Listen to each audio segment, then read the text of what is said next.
Murphy, thank you very much for joining Cruise TV. 1 point gained or 2 points dropped. What's your initial reaction after today's game? Well, I think when you score so late on, it's obviously 1 point gained. First half I thought we done reasonably well, and then second half we come out and we create a really good chance. Paul Heatley's a chance maybe to put us 2-0 up, and then it's a different game. To be fair to Cliftonville, they then come on the front foot, get themselves in front 2-1 with two disappointing goals obviously from our point of view, and then Cliftonville have another maybe 2 or 3 chances. They don't take them, fortunately for us, and then we're able to go up the pitch and we do create another few chances through Philip Lowry, through Jamie McGonigal. But you've got to give the players a lot of credit. We bit of a change in shape the last 10-12 minutes of the game, and we keep pushing and pushing, and then we get our rewards in injury time to take the game to 2 each. We thought in the first half, we said in commentary, the first half I guess Cliftonville probably come out of the blocks quicker. It took Crusaders maybe 10 minutes just to settle into the game, find their pass, but I thought when you've done that, you played very well in the first half in particular, got your noses in front with a great headed goal by Jordan Forsyth. What was the message at half time, and what sort of do you think impacted Crusaders maybe not just pushing on and find that second goal? Well, I think just maybe the message at half time was more the same. I think you've hit the nail on the head. The first 10-15 minutes of the game, Cliftonville were well on top. It took our boys a wee bit of time to adapt to Cliftonville's shape and how they were playing. Once they'd done that, then the final half hour of the first half, I did think we were the superior team, and we got our just rewards. We always knew the second half was going to be difficult, but we did come out and start well, and we created that really good chance for Paul Heatley. Unfortunately for Heats, on another day it hits the back of the net. It didn't happen today. Not maybe give Cliftonville the wee lift they needed. And in a North Belfast derby, both teams are going to have times in the game when they're on top, and Cliftonville were on top and they got their 2 goals. But credit where credit's due to our boys. The heads didn't drop. They kept going and it turned out to be a very valuable goal. Darren, you've obviously been in this league a long time with different clubs, from your playing days and manager at Dungannon, then you were coaching at Linfield. What have you made of your time at Crusaders so far, and maybe how that come about first and foremost? I've really enjoyed it, I have to be honest. It's nice to be back. I've had a long-term relationship with Stephen, obviously I took the job at Dungannon Swifts as manager. He was one of the first people I rang, so the relationship was built from there, and obviously I played with him at Glenavon as well, so I've known him a long time, and the conversation just came about coming in, having a look and helping, and that's what I did. And since I've come in, I've really enjoyed it. Everyone's made me feel really welcome. The senior players, the young players, the rest of the management team, everyone here, the physios, the people that work behind the scenes. So yeah, I've loved it, and I've been very fortunate in my career to spend some really quality time at some great football clubs, and this is another one that's going to add to that. And I'm looking forward to my time here, and obviously the initial challenge is to try and cement that place in the top 6, and then obviously look at an Irish Cup run. So there's still plenty of games to be played, and obviously that starts next week with the game here at home to Glenavon. You've obviously come up against this Crusaders side many times over your career, maybe at manager at Dungannon, even in your Linfield days. What do you make of the squad in general? I know there's been probably a bit of criticism in terms of the results, and as we say every week, the league is so tight. There's a lot of investment from different clubs, and even as you said, in that top 6, it's so competitive now. What have you made of the Crusaders squad, and kind of how do you maintain that pushing forward? I think it's been difficult for them this season. I think it's been difficult for lots of teams, but the success that this football club have had in the squad that have had over the last 10 years was interesting. We sat down as coaching staff. They've achieved success every year bar 1 year in the last 10. Should that be winning an Irish League, winning an Irish Cup, or qualifying for Europe? So that's a massive achievement. So that brings its own added pressure, and then obviously other teams want to go out and get that scalp. So the players have probably found it a wee bit strange this season because they're in a scenario maybe where they've never been before. But you look at the quality, and again, like all clubs, because of the way they're playing the games, 2 games a week, sometimes 3 games in 7 days and 3 games in 8 days and stuff like that.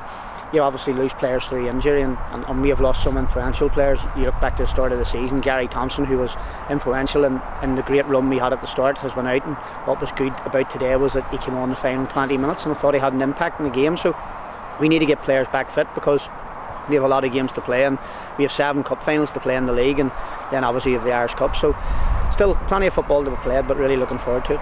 And is one eye, I guess, Darren, and working with the coaching staff and Stephen Baxter in particular on next season and trying to kick forward, and as you mentioned, that over the past 10 years the success that this club's had, and as you said, probably brings expectation levels then probably to a new level, and it is okay to probably not have a great season as long as you build for the next season and you kick on. Is those plans now in place to kind of looking beyond this season, or is that just an ongoing thing that happens at every football club at any time? I think that happens all the time. I do think players move on and players come in. You have to freshen things up. I'm sure Stephen will look at that in the summer like he's looked at every summer. It'll be no different, and again he'll get down to that. But really, the old cliche, one game at a time, that's it. The next game is always the most important in my eyes, and the next game's Glenavon at home, and it's a game that we have to go in, play on the front foot and try and achieve the 3 points, which again is going to be hugely difficult. But we do have a group of players, and we're now 4 unbeaten. A lot of things were spoke about. You've lost 4 in a row. We're now 4 unbeaten, and we're able to pick up 8 points from 12 and put ourselves right back in that fight for top 6, and that's what we need to achieve.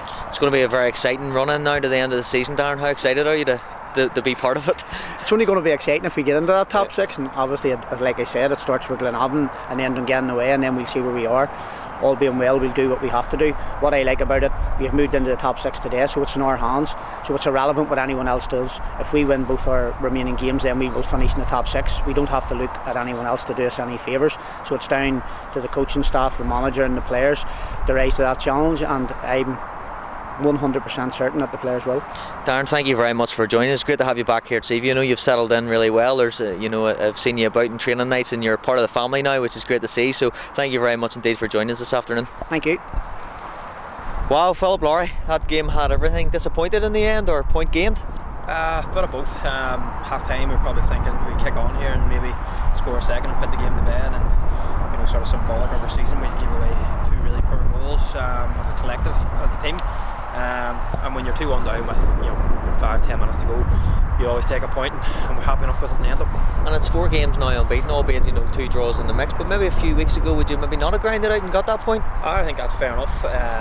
Even today, same as Carrick the other night when we conceded, just felt the heads drop, and that's probably been just symbolic of our sort of season. It's very difficult to keep going and going when we keep making the same kind of unforced errors and whatnot. But the boys dug in and we stuck at it, and good to have Gary Thompson back and injecting a wee bit of energy to the side when he came on, and thankfully one's fallen to us and we've put it away, so take the point and we move on now to Glenavon. And he gives you a wee break then, Gary Thompson's return. Does that mean you get a wee rest then, Phil, or how's that work? I'm not sure. I'm just glad we don't have a match midweek now, because players will never complain about playing football matches for definite, but it's been getting really difficult the last couple of weeks, to be honest. Physically really demanding, and also mentally, because we're working away from football as well, and you come home from Carrick on a Tuesday night, you're not sleeping to 2-3 in the morning, you're up again at 7 the next morning, and you're having to recuperate and then go again against a good team like Cliftonville. So we'll just rest up now and have a nice weekend and look forward to a massive game next Saturday. I know it's probably a difficult question to answer, but you've been probably the standout player. I know you've played the most minutes, and I think even I was at Carrick on Tuesday night, I've seen again today, you've been outstanding and probably deserve to be in a team winning more than not. But how's the body shaking up with the amount of games? Because you look like you're getting better every game. Physically I feel okay, I always look after myself, but it's more so the mental side of it's very difficult. You're trying to balance your family life while you're football, and there's a couple of weeks there, a few of the boys were saying we were away from home sort of 4 nights out of 5 during the week, and when you're not seeing your family and your young baby and stuff, it's very difficult. But at the end of the day, we're playing football here for a great team, great club, and we're privileged and we're blessed, and especially during this pandemic and everything that's going on. So it's just a release for me, to be honest. I love playing here and I love giving everything for the club, and hopefully we can do that the next 2 games. And happy to get on the score sheet again today. Obviously another good goal, important goal from you. Yeah, it's been frustrating for me the last couple of weeks. I've been always getting in there and I've been hitting crossbars and dragging shots and maybe snatching at things. I also actually scored a Portadown, that 180 headed onto my back actually in the first one with my goal, but I haven't said anything to him yet. Is that for Marshall's benefit there, just to get the stats up? But no, my game's always been about getting in the box late, and from a corner today, thankfully, the only thing I could really do was swing my heel at it, and I think it went in.